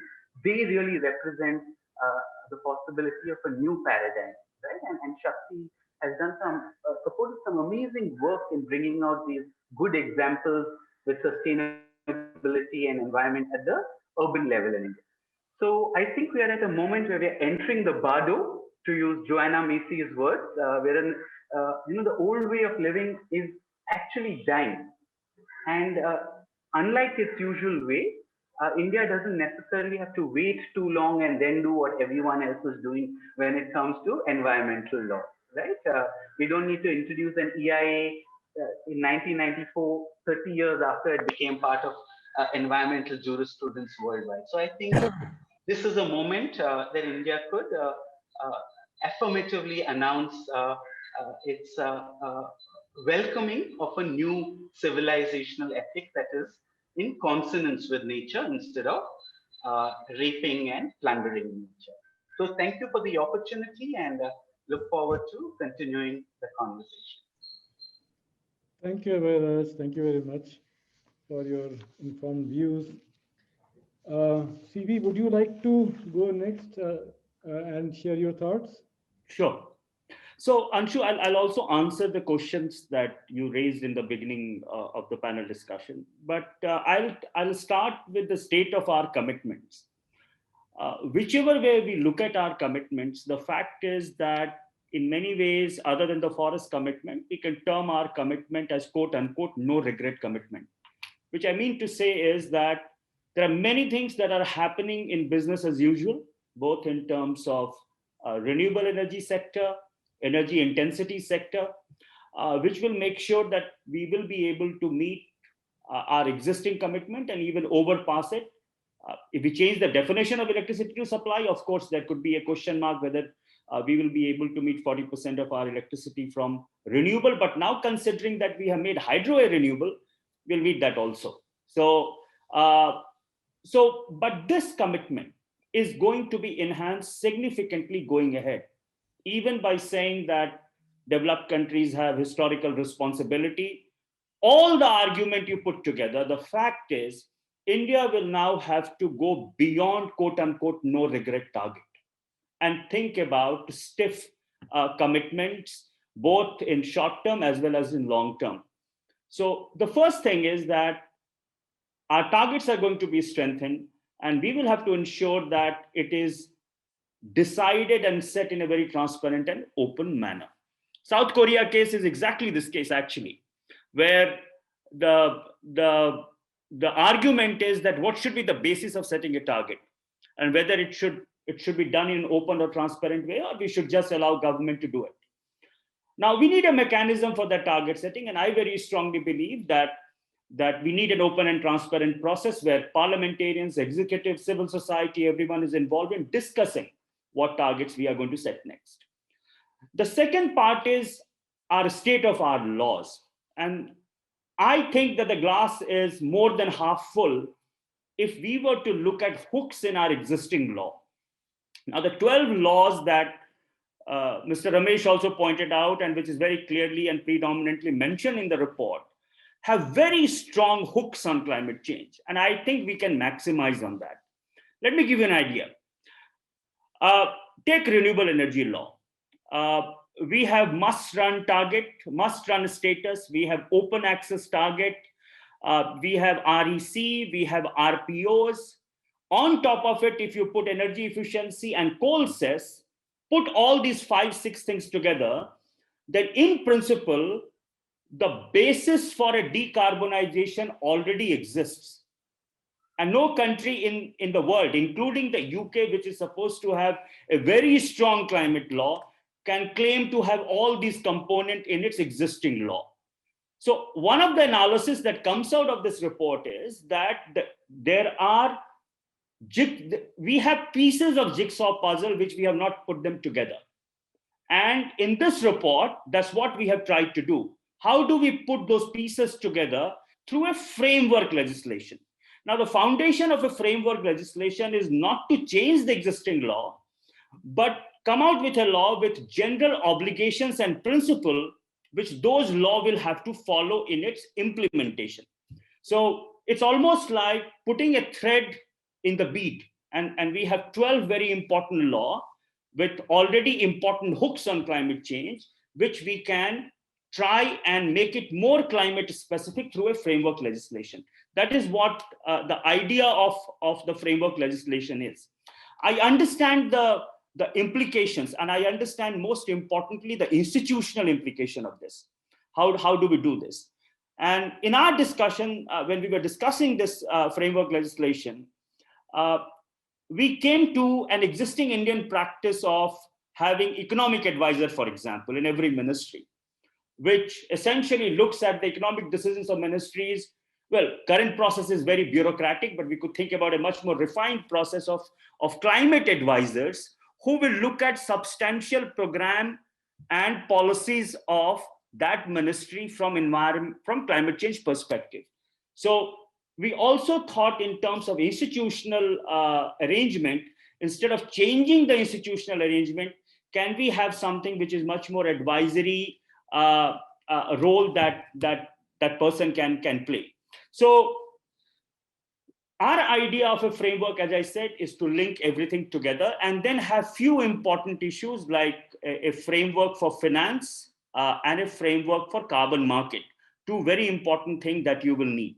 So these are the architecture that we had put in place. But I think the most important thing that a framework legislation must do is to put right principles in place. Okay, and I think Aware has talked about it, but I think important principles are equity within the country. We talk about equity outside, but we also have to discuss equity within the country. Just transition is a very important principle that we have to talk about, especially in areas of large coal mining where people are dependent on coal mines and thermal power plant. How do we shift the economy in those areas? Decarbonization principles, climate change mainstreaming principles, and environmental integrity principles. So these are 6 or 7 principles which we have listed out. And I think the role of a framework of legislation is also to enunciate these principles so that the existing laws will be able to consider this in its implementation. This is broadly what we have done, but I think the issue raised by Jairam and especially on institutional aspect certainly needs more work, and we will spend some time thinking about the institutional complexities it might create, or even institutional simplification it might do. It's a way to look at it, and we will consider it. You're a minute left, CV. Yes, the last point I want to make, Anshu, is that I don't think there is an international competitiveness on having a framework legislation. There could be an international competitiveness in terms of competition, in terms of what should be our target vis-a-vis other country. And I think Paris Agreement gives that flexibility to countries. But framework legislation has nothing to do with whether America has it or Germany has it or someone else doesn't have it. The framework legislation, I think Jairam put it very, very nicely, it is also to give confidence to the international community that what we are promising, we are going to deliver. But also confidence within the country, within the legislature, and within the civil society that what we are committing is just, equitable, and we are going to deliver on it. It is also to keep executive accountable. So I think a framework legislation should not be viewed from the perspective of what other countries are doing, but rather from the perspective of us also taking a leadership on climate change issues. So with this, these are my remarks, and we'll intervene in Q&A session. Thank you. Thank you, CB. Thank you. That was very, very informative. I think we had 4 great set of speakers, which all talked about various different aspects. Shivani touched upon the litigation issues, the role of courts, the significance for a framework climate legislation. Catherine drew in experiences from all over the world of similar laws in different countries, what has worked, what has not worked. Abhay Raj talked about the Indian specific needs and how the Indian situation can be made more effective. And CB again talked about the framework legislation, institutional implications, equity, etc. I think this is a fascinating subject, and we can go on discussing for as long as we want. I see a lot of questions are there in the chat box. A lot of people have put questions, and is it okay if I pick up in the time constraints, pick a few of them and pose to the panelists? Will that be okay? Sure. Okay, so let me start with the first one. We have a question from Prateek Sanadhya, who says some of the scope of global laws typically used to be covered under NAPCC or SAPCC and state knowledge centers for climate change that set up in some states, mostly on executive order. So can we say India took an executive approach, which perhaps did not do well across all states due to missing the regulatory or legislative pressures? I would, any of the speakers is welcome to take a shot at that. I'd be very interested to come in on that point. So I think, it raises a really interesting point, which is that a huge amount of climate action globally has been taken at the executive level. And there is nothing to say that an executive response to climate change is automatically a failed response to climate change or an inadequate response to climate change. But we do see a lot of circumstances in which executive acts have limited scope, limited enforcement in particular, and also where they may change or they may lose currency as administrations change, or indeed in a federal context or a context where we have a lot of different powers at different levels of government, that political considerations may get in the way in certain elements of the implementation.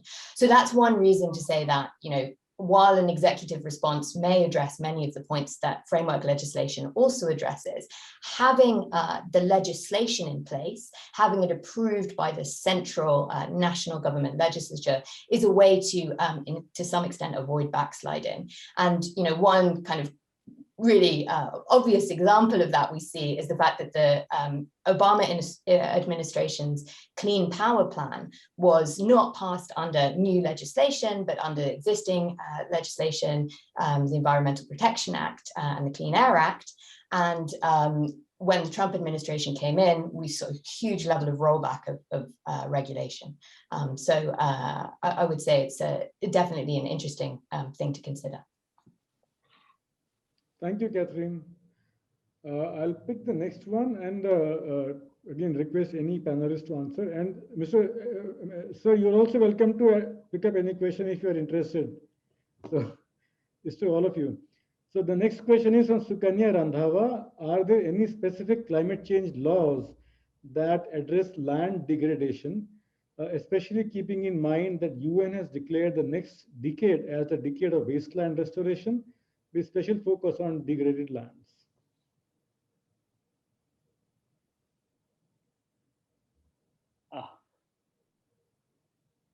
I think Shivani can, yeah. Well, I mean, the fact is I assume your question is for Indian laws, right? And we don't have any climate change specific Indian law in any case, but some of the environmental legislations could potentially look at land degradation.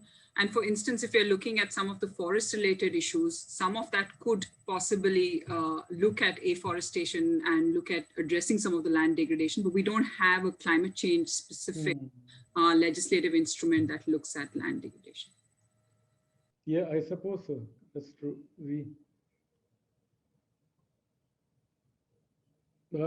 Next, we have a question from Abhijit, and this is something which Mr. Ramesh talked about in the initial comments. Is there an assessment of political appetite for the new law in terms of public support? So, yeah, I think this is what Mr. Ramesh also talked about. And any responses to that? Well, frankly, we will have to find that political appetite. I don't think I remember in my career in this field where I actually gauged the political appetite before we embarked on that journey. It was also true when, Mr. Ramesh was Environment Minister at that point of time. Incidentally, I think Aviraj talked about the independent environmental regulator, which was also one of the things that Jairam looked at it very, very closely when he was Environment Minister. So, but what I'm saying is that I think we will have to gauge political appetite and create political appetite, irrespective of whoever is in power. That's what the job of all of us who are in the civil society is. Could there be an issue of timing, CB, that now this year, with the COP coming up, the entire geopolitical scene, we have gone through the COVID and the recovery, the economic recovery, and we are all waiting to see what US announces. As Mr. Ramesh said, not sure if the political leadership will have the stomach for legislation on climate. Could there be a timing issue where we wait for the right time for this to happen? Actually, Anshu, the timing is very right now. We have COP26 and then India has presidency of G20.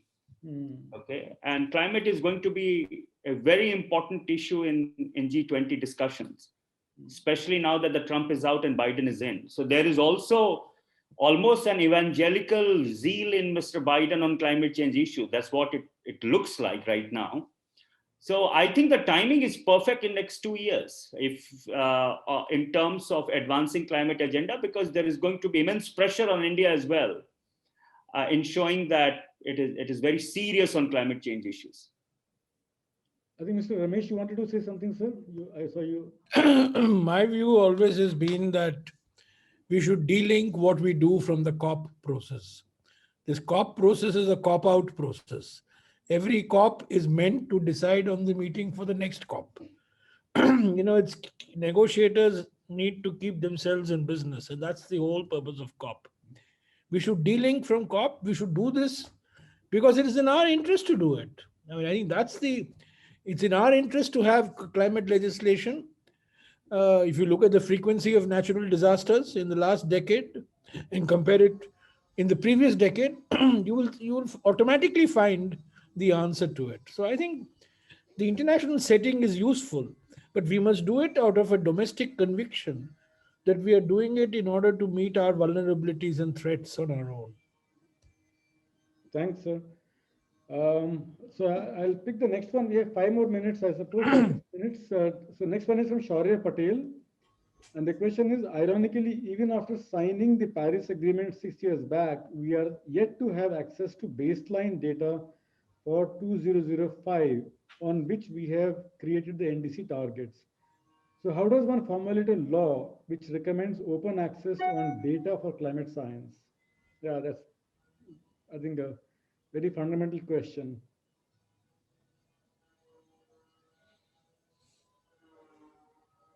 And I think many civil society organizations are working on creating that historic emissions database or inventory for the years from 2005 onwards. So that work is in progress by various organizations. We also have been involved in many of those efforts. So I can echo with what has been said. Any quick responses to that?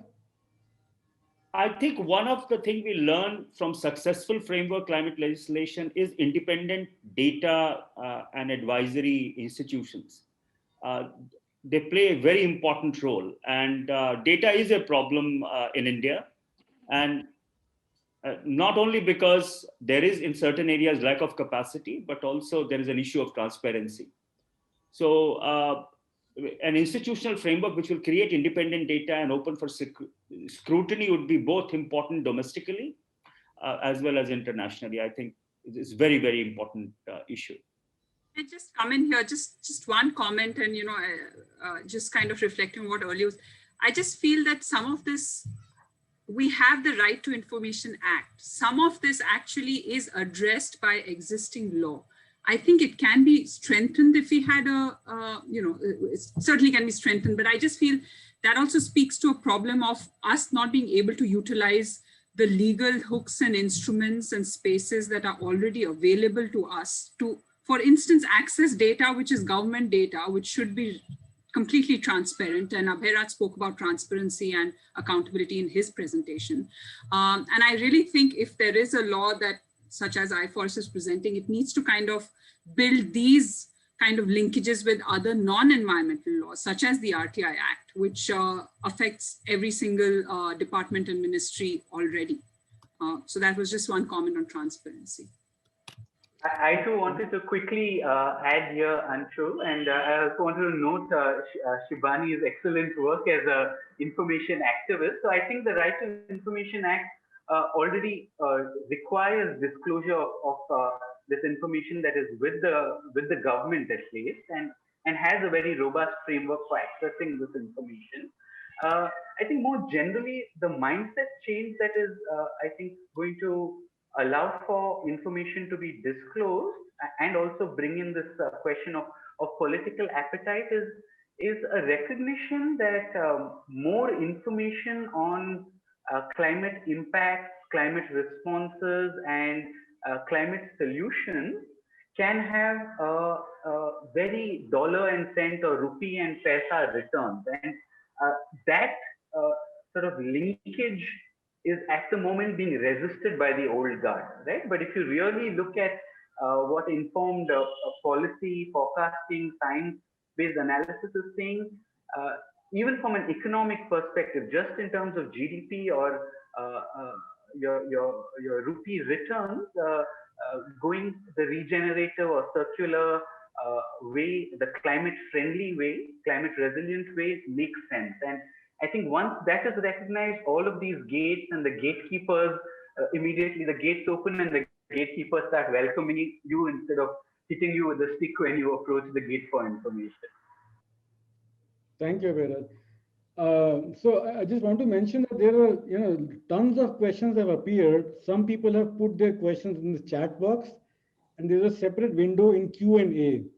So I am picking the questions in order in the Q&A. So my apologies to those who put the questions in the chat box, because there was a separate window created for Q&A, and I'm going by that flow.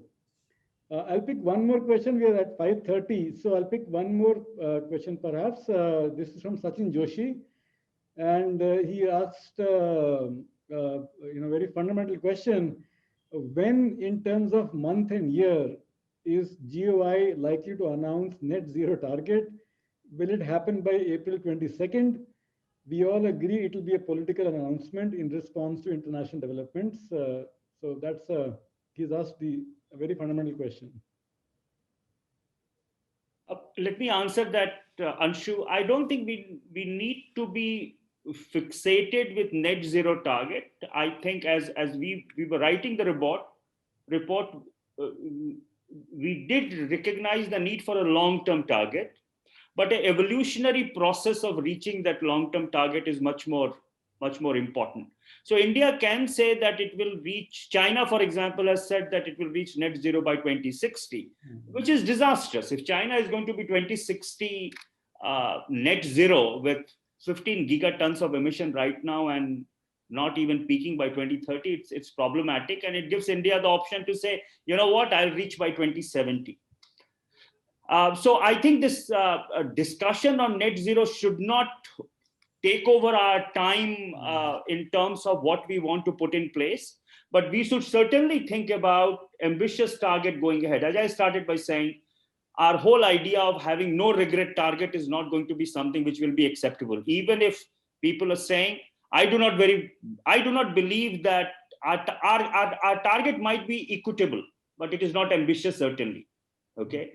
So we will have to be far more ambitious in our target going ahead. Yeah, I agree with UCB on this net zero debate. I think my views are also aligned. Saying something that we will achieve in 2070, 2080 is meaningless. We'd much rather say what we will do very aggressively in the next decade in a more tangible manner, where we have more control on the technologies or the policies. I think that's much more meaningful. So, my job is to mention to you that we are at 5:32, and as per the agenda, we are at time. There are tons of questions in both the chat windows, which I suppose is a testimony to the quality of discussions which this debate has generated.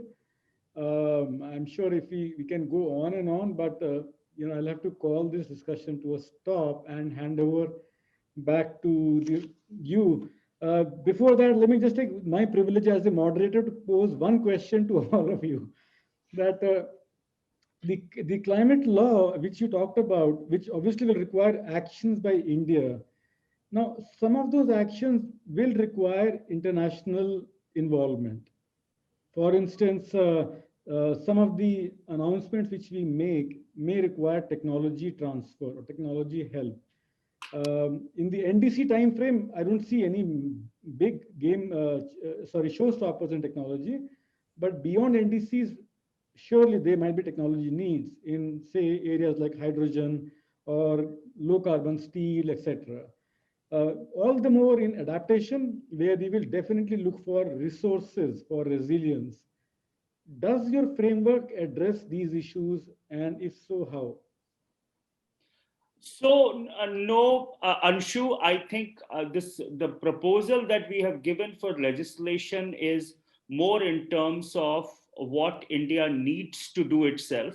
But one portion of the proposal is on financial framework, which allows domestic and international funds to come together into multiple funds. So instead of one fund, which, for example, Kenya has set up or Bangladesh has set up, we have said in our proposal that you could have multiple funds, one for adaptation. For example, NABARD is already looking at adaptation.